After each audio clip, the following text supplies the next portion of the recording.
जमानत भी इस बात की है कि आप कोई दंगा फसाद नहीं करेंगे, शांति भंग नहीं करेंगे। इसी बात का बॉन्ड भरा हुआ है ना 1 साल का, कि 1 साल तक आप इस विषय पर कोई विवाद नहीं करेंगे। इस बात का जमानती बॉन्ड है और वो इनकी कार्रवाई से तुरंत खारिज भी हो सकता था। 13 तारीख को यहाँ झगड़ा हुआ, कोई विवाद हुआ, भीड़ इकट्ठी हुई, पुलिस आई और पुलिस इनको सिटी पुलिस स्टेशन बुला के ले गई। वहां पर इनके खिलाफ एक मुकदमा दर्ज हुआ, सबके खिलाफ 107-51 का, जो नए एक्ट में अलग धाराएं हैं 126-170 की। उसमें 14 तारीख को तहसीलदार साहब के सामने इनको पेश किया गया, इन सबकी जमानत हुई। और वहां पर 13 तारीख की रात को जब सारे के सारे वहां थाने में बिठा रखे थे, तो सबने उससे प्रार्थना की, चाहे वो थे या चाहे ये थे या कोई भी ग्रुप था, जो अंदर बैठे थे, उन्होंने कहा कि जी हमारे को गारंटी पे आप छुड़वा दो, सुबह हम पुलिस स्टेशन पहुंच जाएंगे। मजिस्ट्रेट 2 दिन के लिए अपॉइंट हुआ था। डीएसपी साहब की रिपोर्ट गई थी एसडीएम साहब के पास कि जन्माष्टमी का उत्सव है और मंदिर में विवाद है, कुछ लोग बनाना चाहते हैं, कुछ लोग रोकना चाहते हैं, इसलिए आपसे निवेदन है कि वहां पर ड्यूटी मजिस्ट्रेट नियुक्त किया जाए। एसडीएम साहब ने 15 अगस्त और 16 अगस्त 2 दिन रात्रि तक के लिए ड्यूटी मजिस्ट्रेट, जो हमारे B&R के एसडीओ सिविल थे हरिओम नरवाल, उनकी नियुक्ति की थी। सिर्फ 2 दिन के लिए नियुक्त थे वो। और उससे पहले मैं आपको एक बात और बता देता हूं, उससे पहले भी 14 तारीख को जो 13 तारीख को यहाँ झगड़ा हुआ, कोई विवाद हुआ, भीड़ इकट्ठी हुई, पुलिस आई और पुलिस इनको सिटी पुलिस स्टेशन बुला के ले गई। वहां पर इनके खिलाफ एक मुकदमा दर्ज हुआ, सबके खिलाफ 107-51 का, जो नए एक्ट में अलग धाराएं हैं 126-170 की। उसमें 14 तारीख को तहसीलदार साहब के सामने इनको पेश किया गया, इन सबकी जमानत हुई। और वहां पर 13 तारीख की रात को जब सारे के सारे वहां थाने में बिठा रखे थे, तो सबने उससे प्रार्थना की, चाहे वो थे या चाहे ये थे या कोई भी ग्रुप था, जो अंदर बैठे थे, उन्होंने कहा कि जी हमारे को गारंटी पे आप छुड़वा दो, सुबह हम पुलिस स्टेशन पहुंच जाएंगे। मैंने अपनी गारंटी देके मैंने गारंटी ली कि सभी को, और मैंने वहां एक दिन कही थी कि सभी की तरफ से गारंटी भी मेरी होगी, सबने किसी ने गलती की हो तो उसकी माफी भी मैं मांगू, किसी भी ग्रुप का आदमी, झगड़ा विवाद नहीं होना चाहिए। और अगले दिन मैंने सुबह 10 बजे इनको सबको चौकी में पेश किया। शाम को उस दिन 15 अगस्त 14 अगस्त थी, सारा हमारा प्रबंधन चल रहा था, सीएम साहब की रैली भी थी, तो तहसीलदार साहब उसमें बिजी थे। और शाम को 4:30 बजे इन सबकी जमानत हुई। उस पर एक कंडीशन लगाई गई थी कि 16 तारीख की जन्माष्टमी है, उस पर विवाद कोई नहीं करेगा, ड्यूटी मजिस्ट्रेट के तहत चल रहा। हमने पूरे प्रयास किए कि विवाद ना हो, कोई झगड़ा ना हो।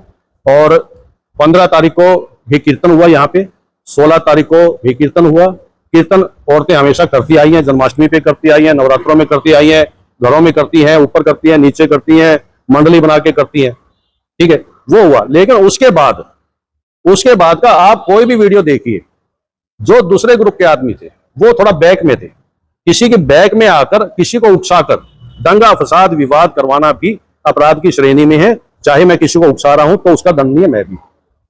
उसके बावजूद भी हमने आज तक कोई कंप्लेंट उनके खिलाफ नहीं दी, क्योंकि वाद विवाद जितना करोगे उतना बढ़ेगा। आपको याद होगा कि आप 13 तारीख को पुलिस स्टेशन में थे और आपने मेरे से बाइट मांगने की कोशिश की। मैंने एक ही बात कही कि मैं कुछ कहूंगा, दूसरा कुछ कहेगा, वाद विवाद बढ़ेगा और शहर का वातावरण खराब होगा। 15 तारीख को भी मैंने आपको कहा कि आपसे प्रार्थना की कि शहर में ऐसी वीडियो वायरल करो जिससे वातावरण सौहार्दपूर्ण बने, जिसमें ना आपस में बैर भाव ना बढ़े।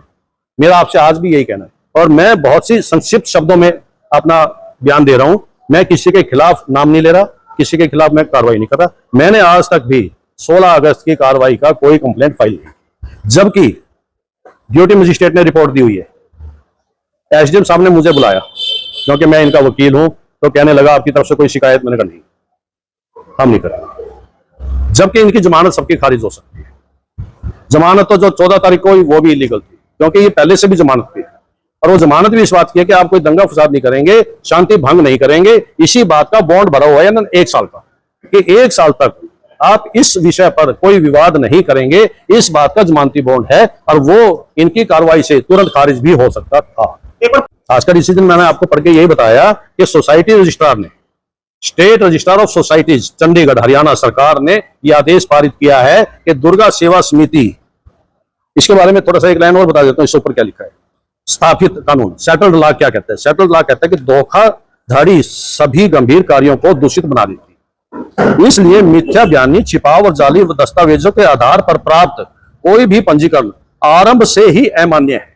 जो इन्होंने रजिस्ट्रेशन करवाई वो beginning day, very first day of the registration, उस दिन से ही अमान्य है। जाली दस्तावेजों के आधार पर यदि कोई रजिस्ट्रेशन ली गई है, पंजीकरण लिया गया है।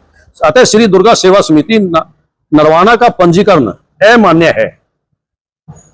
ये उन्होंने फाइंडिंग दी लास्ट में कि फर्जी दस्तावेजों पर बनाई गई रजिस्ट्रेशन पहले दिन से अमान्य है, इसलिए दुर्गा सेवा समिति का नरवाना का पंजीकरण अमान्य है। उसके बाद उन्होंने ऑर्डर पास किया कि उक्त रजिस्ट्रेशन तत्काल प्रभाव से रद्द किया जाता है।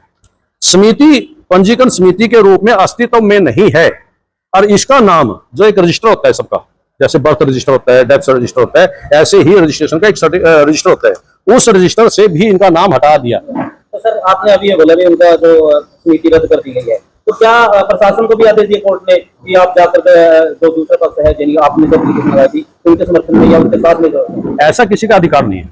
जब तक, मैं बताता हूँ, जब तक आप कोई रिलीफ नहीं मांगेंगे, जब तक आप कोई प्रेयर नहीं करेंगे, जो कोई प्रार्थना नहीं करेंगे, तो सरकार, आदेश, जज जो भी जुडिशियल कस्टडी में है उस प्रेयर से बाहर नहीं जा सकती। इन्होंने जैसे हमारे खिलाफ स्टे मांगा, स्टे से बाहर नहीं जा सकती, वो डिक्लेरेशन नहीं कर सकती। इन्होंने स्टे नहीं दिया, उन्होंने अपनी फाइंडिंग दे दी कि ये जो डॉक्यूमेंट्स मेरे सामने आए हैं जज साहब में कि वो फर्जी लगते हैं। उन्होंने ये भी नहीं कहा कि डिक्लेयर्ड, उन्होंने बड़े स्पष्ट शब्दों में अपनी सेफ साइड करते हुए, हर आदमी अपनी सेफ साइड करके ही ऑर्डर लिखते हैं। उन्होंने समिति पक्ष को आप क्या संदेश देना चाहिए? मैं ये समिति पक्ष तो अब रहा नहीं, मैं उसके बारे में ये नहीं कहूंगा कि समिति पक्ष का ऑर्डर मेरे हाथ में है कि उसका अस्तित्व ही नहीं है, तो मैं उसको पक्ष क्यों मानूंगा? मैं नहीं मानता उसको पक्ष। अब पक्ष तो रह गया मंदिर का।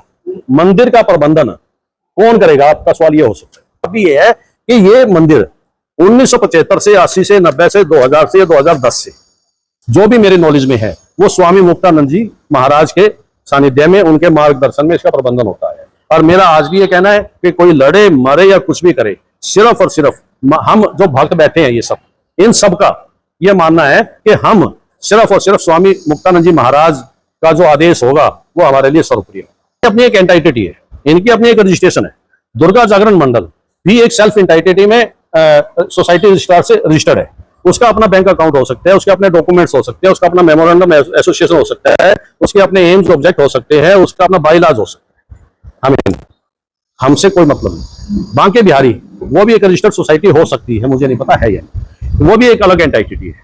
ये आज शहर में हमारे 20 संस्थाएं जो धर्म से जुड़ी हुई है। मैं आपको एक बात और बताता हूँ, आप बांके बिहारी दुर्गा जागरण मंडल की बात करते हैं, दुर्गा सेवा समिति के नाम से भी एक सोसाइटी ऑलरेडी रजिस्टर्ड है नरवाना में ही।